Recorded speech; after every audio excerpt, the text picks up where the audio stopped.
संतुलन ही परमानंद। श्लोक 2.38 गीता के संपूर्ण सार को दर्शाता है। श्री कृष्ण अर्जुन से कहते हैं कि यदि यह सुख और दुख, लाभ और हानि और जय और पराजय समान समझकर युद्ध करे तो उसे कोई पाप नहीं लगेगा। उल्लेखनीय है कि यहाँ समानता का संदर्भ युद्ध के अलावा अन्य किसी भी प्रकार के कर्म पर लागू होता है।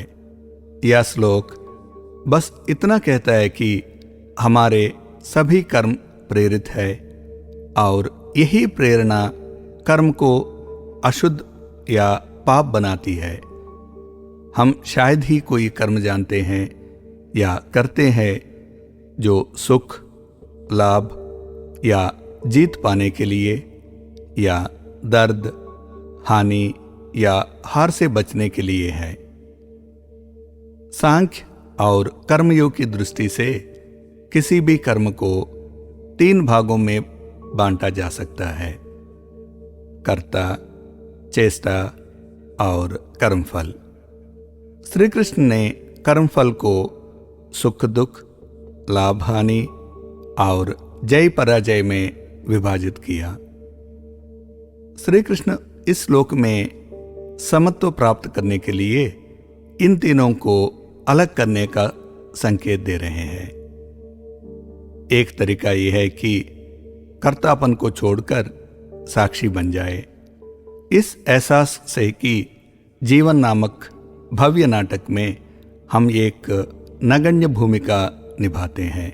दूसरा तरीका यह महसूस करना है कि कर्म फल पर हमारा कोई अधिकार नहीं है, क्योंकि यह हमारे प्रयासों के अलावा कई कारकों का एक संयोजन है।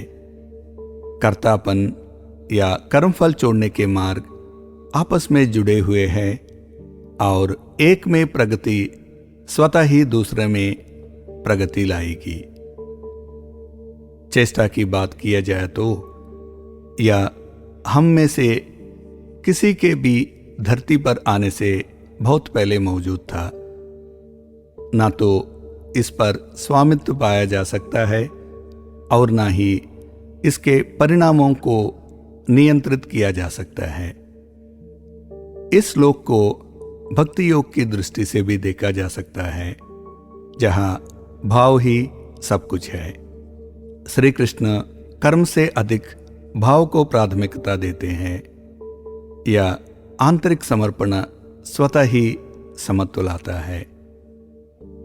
व्यक्ति की अपनी मनोदशा के आधार पर वह अपना रास्ता स्वयं चुन सकता है।